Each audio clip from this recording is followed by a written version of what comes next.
এই নির্বাচনে কিন্তু সুস্পষ্ট দুইটা পক্ষ ছিল, একটা সংস্কারের পক্ষ, পরিবর্তনের পক্ষ, যারা সংস্কার চায়, গণতন্ত্র চায়, চাঁদাবাজি বন্ধ করতে চায়, দুর্নীতি লুটপাটের বন্ধ করতে চায়, বিচার এবং সংস্কার চায়, আধিপত্য তো বিরোধিতা চায়। আরেকটি পক্ষ যারা পুরনো বন্দোবস্ত, পুরনো রাজনীতিকে প্রতিনিধিত্ব করেছে, যারা ৭২-এর সংবিধানকে চেয়েছে, যারা পুরনো যত ধরনের রাজনীতি আছে, যারা ঋণ খেলাপিদেরকে প্রশ্রয় দিয়েছে, যারা লুটপাট দুর্নীতি, সেই একই রাজনীতি করতে চায়।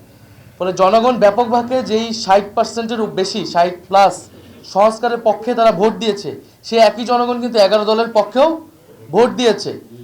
কিন্তু শেষ মুহূর্তে এই 10%-এর মতো ভোট কিন্তু কারচুপি করা হয়েছে, ফলাফলে কারচুপি করা হয়েছে। নাহলে এই পুরো ভোটটাই ১১ দলের পক্ষেই আসতো।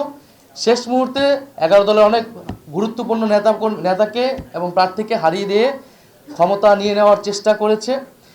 এবং আমরা নির্বাচন কমিশনে সেটা সুস্পষ্টভাবে এই অভিযোগ জানানো হবে, প্রার্থীরা জানাবেন যারা, এবং নির্বাচন কমিশন সেখানে কি ভূমিকা পালন করতেছে, তাদের অবস্থান কি, এর উপর নির্ভর করবে আমাদের নির্বাচন নিয়ে চূড়ান্ত অবস্থান। ধন্যবাদ সবাইকে।